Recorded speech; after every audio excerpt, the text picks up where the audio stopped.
ఓం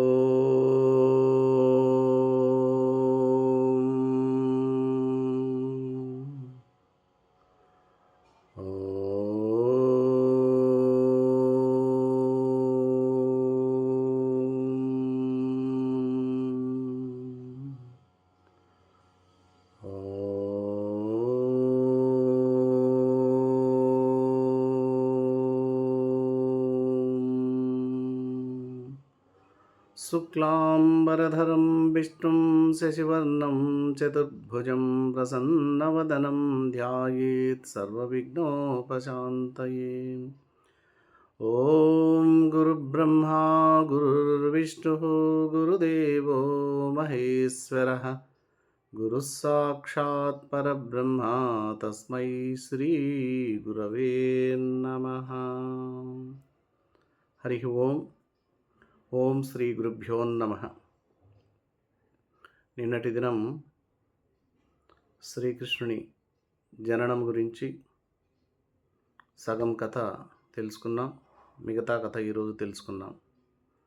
నిన్న తెలుసుకున్న అంశం ఎంతవరకు వచ్చిందంటే, వసుదేవుడు తనలో ప్రవేశించినటువంటి విష్ణు తేజాన్ని దేవకీదేవి యందు ప్రవేశపెట్టడం. అప్పుడు ఆ దేవకీదేవి తూర్పు దిక్కు అనే స్త్రీ చంద్రోదయానికి ముందు చంద్రుని కాంతితో నిండిపోయినట్లుగా దేవకీదేవి దేదీప్యమానంగా వెలిగిపోతుంది. అంతవరకు చెప్పుకుందాం. తదుపరి కథ.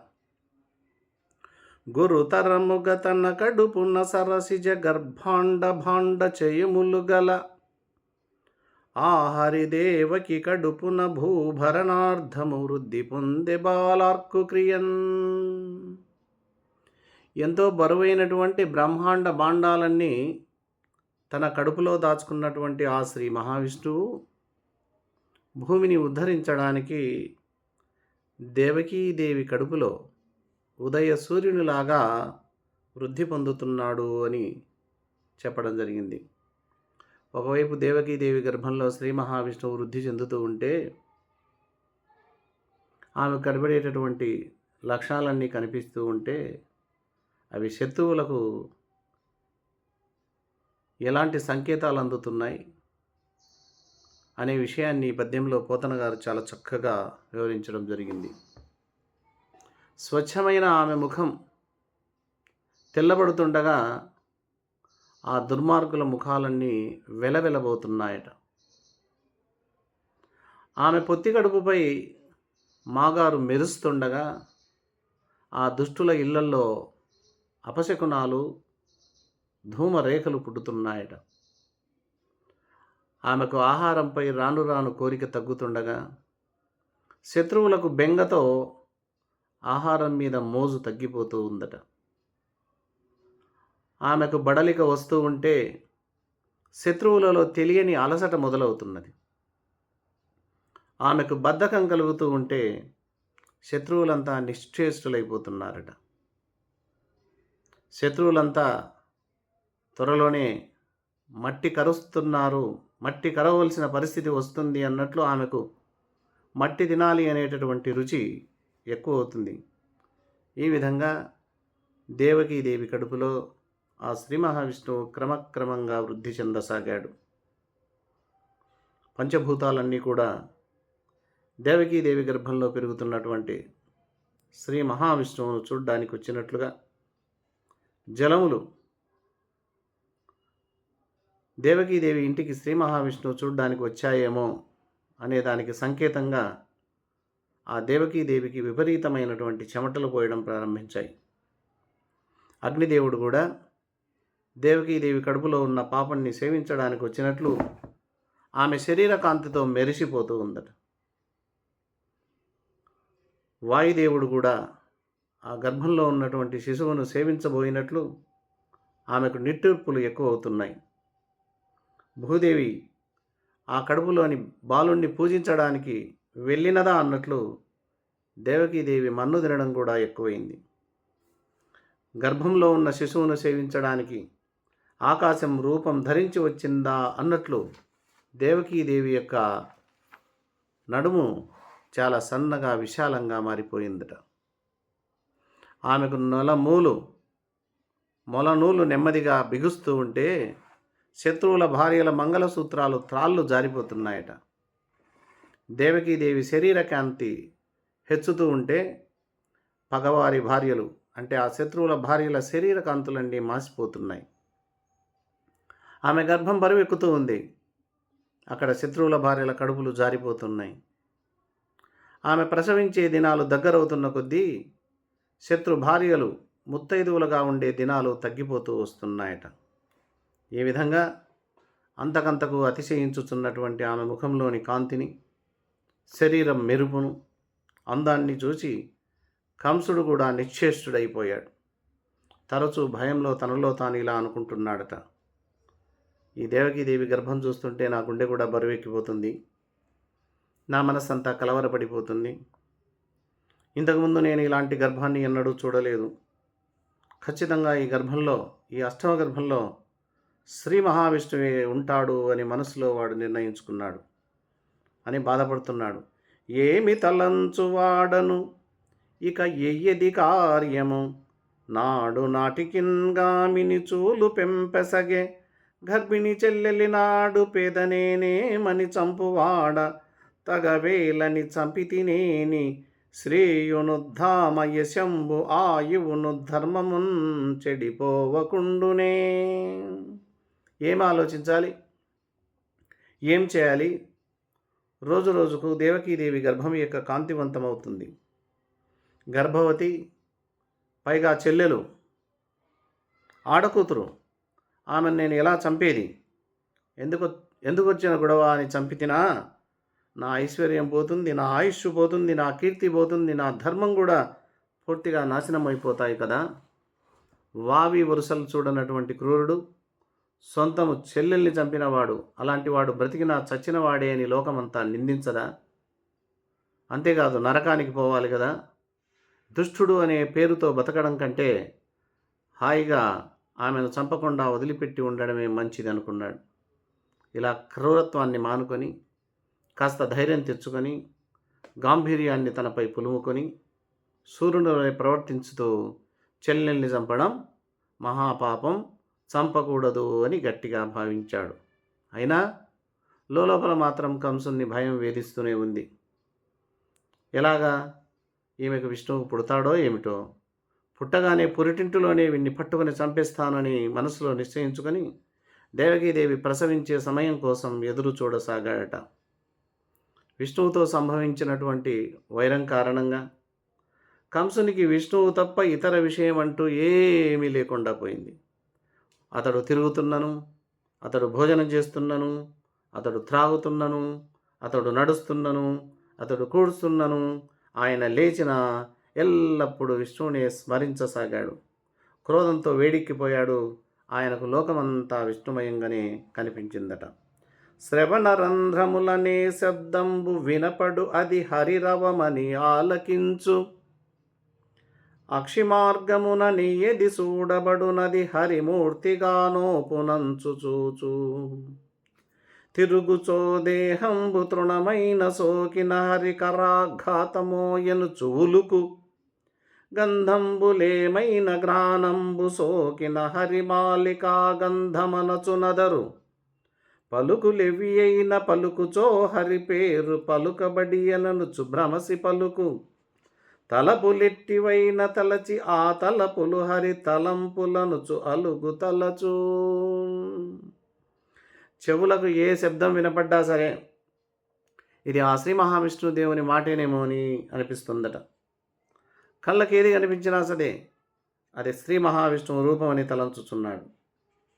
కంసుని శరీరానికి చిన్న గడ్డి పరక తగిలినా విష్ణువు యొక్క చెయ్యి తగిలిందేమో అని ఉలక్కి పడుతూ ఉన్నాడట. కంసుని ముక్కుకు ఏ వాసన సోకినా అది విష్ణువు మెడలోని వనమాలిక వాసనేమో అని అదిరిపడుతున్నాడు. తాను ఏ మాట ఉచ్చరించినా విష్ణువు పేరు పలికితేనేమో అని భ్రమపడి నిరంతరం విష్ణువు పేరే పలుకుతున్నాడు. ఎటువంటి ఆలోచనలు వచ్చినా అవి విష్ణువుని గురించిన ఆలోచనలేమోనని ఆగ్రహం తెచ్చుకుంటూ ఉన్నాడట.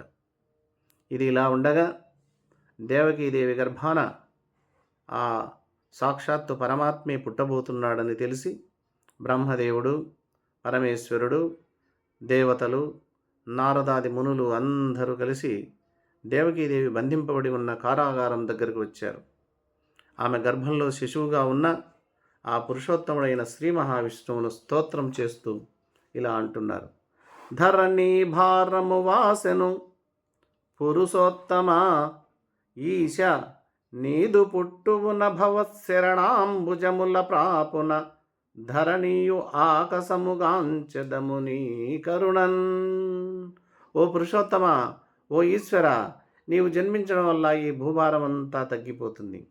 నీ పాదపద్మాలు మాకు అండగా ఉండగా నీ దయ వల్ల ఈ భూమి, ఈ ఆకాశం ఎక్కడ ఉన్నాయో చూడగలుగుతున్నామయ్యా. ముచ్చిరి ఉన్నది లోకము నిచ్చలు గంసాది కలులు నిర్ధయులేచన్ మచ్చిగగావగవలయును విచేయుము తల్లి కడుపు విడలి ముకుంద.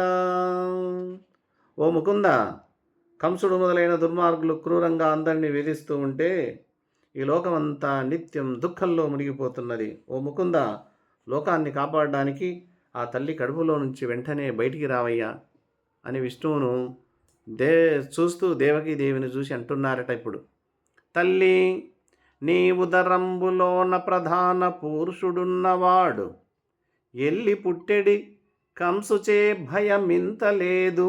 నిజంబు మాకెల్లవారికి భద్రమయ్యడు ఇంక నీ కడు సెప్పుడున్ చల్లగావలే యాదవావలి సంతసంబున పొంగగన్. బ్రహ్మాది దేవతలు శ్రీ మహావిష్ణువును ప్రార్థించి దేవకీదేవితో, అమ్మా, నీ గర్భంలో ఉన్నదెవరో కాదు, పురుషోత్తముడు రేపే పుట్టబోతున్నాడు. నీకు కంసుని వల్ల ఎలాంటి భయం లేదు. మా మాట నమ్ము. ఈనాటి నుండి మాకందరికీ క్షేమం చేకూరుతుంది. యాదవులందరూ సంతోషంతో పొంగుతూ ఉన్నారు. నీ కడుపు చల్లగా వర్ధిల్లాలి అని దేవకీదేవిని దీవించి బ్రహ్మదేవుడు, ఆ మహేశ్వరుడు, దేవతలు, నారదాది మహర్షులంతా కూడా వెళ్ళిపోవడం జరిగిందట. ఇక దేవకీదేవి మరుసటి రోజే ప్రసవించాల్సిన సమయం ఆసన్నమైంది. ఆమె ప్రసవిస్తున్న సమయంలో 7 సప్త సముద్రములు ఉప్పొంగాయి. మేఘాలన్నీ ఆనందంతో ఈ విషయాన్ని చాటుతున్నాయా లోకానికి అన్నట్లు గర్జిస్తున్నాయి. ఆకాశం గ్రహాలతో, తారకలతో ప్రకాశిస్తుంది. దిక్కులన్నీ దివ్య కాంతులతో నిండిపోయాయి. చల్లని గాలి కమ్మని వాసనతో మెల్లగా వీచింది. మహర్షులు చేస్తున్నటువంటి హోమకుండాలలో అగ్నిజ్వాలలు దేదీప్యమానంగా వెలిగిపోతున్నాయి. తామర పూలతో, వాటిలో ఝూంకారాలు చేస్తున్నటువంటి తుమ్మెదలతో కొలనులు కలకలలాడుతున్నాయి. నదులన్నీ చాలా నిర్మలమైన నీటితో నిండుగా ప్రవహిస్తున్నాయి. భూదేవి కూడా వెలిగిపోతూ ఉంది. పక్షుల కిలకిల రావాలు, బ్రహ్మాండమైనటువంటి పుష్పాలు, ఉద్యానవనాలు, అరణ్యాలు ఆనందాన్ని ప్రకటించాయి. దేవకీదేవి ఆ దేవదేవుడైన వసుదేవుణ్ణి కంటూ ఉండగా దేవతలందరూ పూలవర్షం కురిపించారట. ఇక గంధర్వులు ఆనందంతో దివ్యగానాలు చేశారు. రంభ మొదలగా అప్సరసలు నృత్యం చేశారు. సిద్ధులంతా ఆనందంతో ఒకచోట గుమిగూడారు. చారణులనబడేటటువంటి వారు భయం తీరి ఆనందించారు. దేవతలు బ్రహ్మాండంగా ఉత్సవం చేసుకున్నట్లు భేరీలు మ్రోగించారు. సుతుగనె దేవకి నడురే యతి శుభగతి దారలను గ్రహంబులు నుండన్ దితిసుత నిరాకరిష్ణున్ శృతి వదనాలంకరిష్ణున్ జిష్ణున్ విష్ణున్. అలాంటి సమయంలో దేవకీదేవి అర్ధరాత్రి వేళ శ్రీ మహావిష్ణువును ప్రసవించింది. ఆ సమయంలో తారలు, గ్రహాలు అత్యంత శుభమైన స్థానాల్లో ఉన్నాయి. శ్రీకృష్ణ పరమాత్మ ఉద్భవించినటువంటి సంవత్సరం శ్రీముఖనామ సంవత్సరం, దక్షిణాయనము, వర్ష ఋతువు, శ్రావణ మాస బహుళ అష్టమి, రోహిణీ నక్షత్రంలో 4వ పాదం బుధవారం అర్ధరాత్రి జన్మించడం జరిగిందట. వెన్నుని అతి ప్రసన్నుని క్రన్ననగని మెరుగుబోడి కడు నొప్పారెన్ పునమినాడు కళానిధి కన్న మహేంద్రాశచిలు గలిగి నరేంద్ర.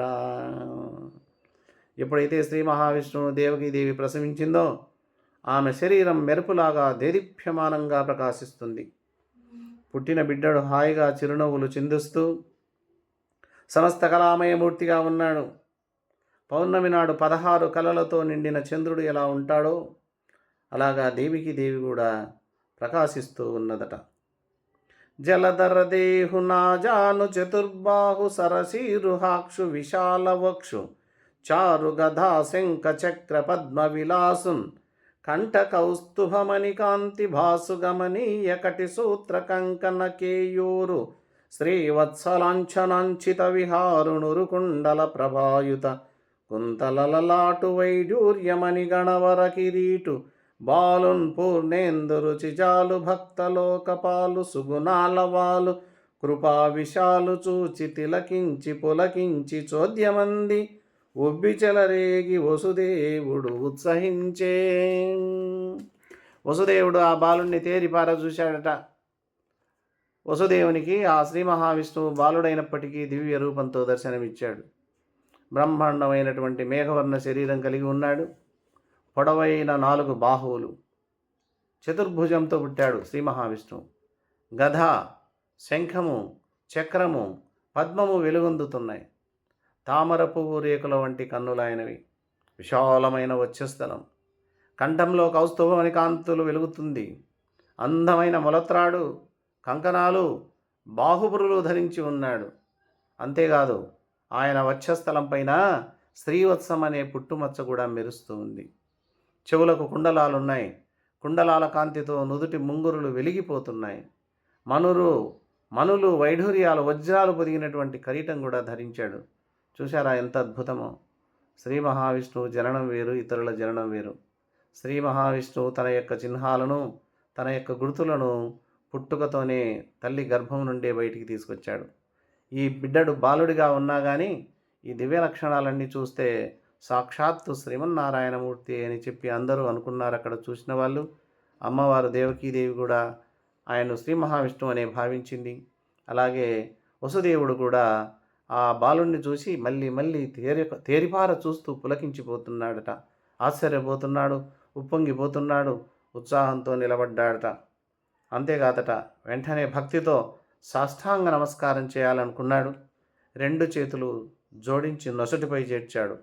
బాలుడే అనే ఆలోచన కూడా వసుదేవుల్లో ఏమాత్రం కలగలేదు. ఆ బాలుని దివ్య చరిత్రలన్నీ తలుచుకొని పొగుడుతూ హాయిగా ఆనందంగా వసుదేవుడు ఆ దేవకీదేవి శ్రీ మహావిష్ణువును కని తనను శ్రీ మహావిష్ణువుగా భావించి పూజిస్తూ ఉన్నారట. వసుదేవుడు అంటున్నాడు, అయ్యా తండ్రి, నీవు ఎర్రని రంగుతో కూడి ఉన్నప్పుడు రజోగుణ రూపుడవై ప్రపంచాన్నంతా సృష్టిస్తున్నావు. తెల్లని రంగుతో కూడినప్పుడు సత్వగుణ రూపుడవై సృష్టిని రక్షిస్తూ ఉన్నావు. నల్లని రంగుతో కూడినప్పుడు తమోగుణ రూపుడవై సృష్టినంతటినీ లయం చేస్తున్నావు. ఇవన్నీ నీవు ధరించే పాత్రలే స్వామి. నేడు కూడా దుష్టులను దండించడానికి భూమిపై మానవుడిగా అవతరించావు. అయినా నీవు మాకు ప్రభువే. ఇది ఇలా ఉంటే అక్కడ కంసుని యొక్క బాధ. ఆ రోజు ఆకాశవాణి చెప్పినటువంటి మాటలన్నీ ఆయనకు మళ్ళీ గుర్తుకొచ్చాయి. ధైర్యం అంతా తగ్గిపోతుంది. భయపడుతున్నాడు. అష్టమ గర్భంలో శ్రీ మహావిష్ణువు ఎప్పుడు తాడని భయం. అంతేకాదు అన్నలందరినీ సంహరించాను అనేటటువంటి పాపభీతి. ఆ కంసుడు గడగడ వణిపోతున్నాడు. ఈ విషయం వసుదేవుడు కూడా గుర్తు తెచ్చుకొని, తండ్రి, కంసుడు నీ మీద కక్షతో ఉన్నాడు. ఇంతకుముందు పుట్టినటువంటి నీ అన్నలందరినీ చంపివేశాడు. ఇప్పుడు నీవు పుట్టబోతున్నావని తెలిసివాడు కంటి మీద కునుకు లేకుండా జాగ్రత్తగా ఉంటున్నాడు. నీవు పుట్టావని ఈ కారాగార భటులు చెప్పారనుకో, వెంటనే ఇప్పుడే నీ పైకి విరుచుకొని పడి నిన్ను చంపివేయడానికి సిద్ధంగా ఉన్నాడయ్యా ఆ కంసుడు అని ఆ వసుదేవుడు పరమాత్మతో నివేదించుకున్నాడు తమ సమస్యను. ప్రాచీన కాలం నుంచి మహాయోగీశ్వరులు యోగ మార్గంలో ఎంతో దీక్ష చేసి ఒంటరిగా సాధన చేసి భగవంతుణ్ణి చూశారు చాలామంది. అయితే వారు చూచింది, వారు ఏ రూపంలో అయితే చూడాలనుకున్నారో ఆ రూపాన్ని చూశారు. ఇక్కడ అలా కాదు. భగవంతుడు ఏ రూపంలో అనుగ్రహించాలో అనుకున్నాడో ఆ రూపంతో అనుగ్రహించి ఆ రూపాన్ని చూపించాడు దేవకీదేవికి, వసుదేవునికి. ఎంత దేవకీదేవి, ఆ వసుదేవులు ఎంత భాగ్యవంతులు. కమల దళాల వంటి కన్నులు గల ఓ దేవా, మీకిదే నమస్కారం, మీకిదే నమస్కారం అని చెప్పి దేవకీదేవి వసుదేవులు ఆయనకు నమస్కారం చేశారు. అయ్యా, పద్మదళాల వంటి చిన్నని కన్నులున్న నీవు నా కడుపున పుట్టబోతున్నావని విని దుర్మార్గుడైన కంసుడు మమ్మల్ని చాలా కాలం ఈ కారాగృహంలో బంధించి బాధపెట్టాడు. మురిగిపోయిన మనస్సు గల ఆ దుష్టుణ్ణి శిక్షించి భయభ్రాంతులతో ఉన్నటువంటి మమ్మల్ని రక్షించు.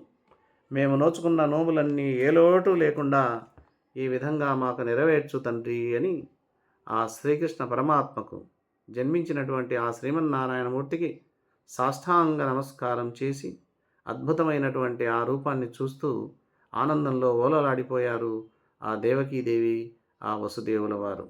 హరి ఓం తత్సత్. ఓం అసతో మా సద్గమయ తమసో మా జ్యోతిర్గమయ మృత్యోర్మామృతంగమయ. ఓం శాంతి శాంతి శాంతి.